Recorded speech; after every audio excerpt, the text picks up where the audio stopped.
I do want to touch on this because I've heard other podcasts out there. Maybe I shouldn't cough them out. I was going to cough and make the moment, but I won't. I've heard some other podcasts saying that this was a stupid move and that Dickson's doing literally nothing. You know who you are, podcast, if you ever do listen to this one.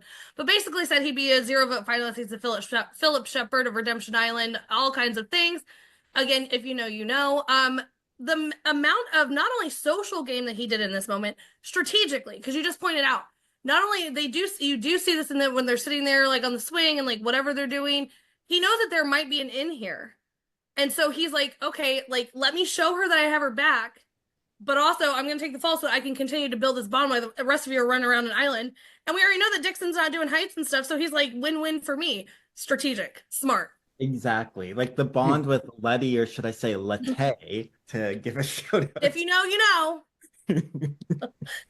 Yes. My Yeah, we're throwing But shade at another podcast. It's to fine. that comment about the zero vote finalist thing, again, I can understand where it's coming from, but my problem with it is that this is a fundamentally different game. We're going in, they know there's no jury and everything. So you're comparing it in your head to another game, but they're not playing that other game. Right. I can see why you're comparing it that way, but like if he was playing a game with a jury, him and everyone else is probably going to make different decisions than what they're actually making. Right.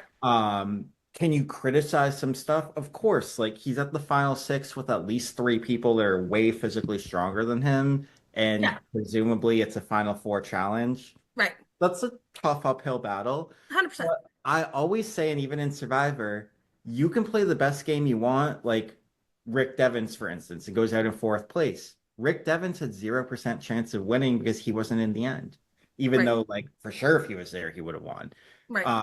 So if Dickson makes a move against his alliance, let's say, and then he gets taken out before the end, he has 0% chance of winning. If he Right. goes with his alliance to the end, and like, yes, you have giants with you, you have a chance of winning. It's low, but you have a chance of winning. And Right. remember, there's also some luck involved if it's similar to last season. Yeah. So saying that you're playing a zero vote finalist game is a bit irrelevant to this. 100%.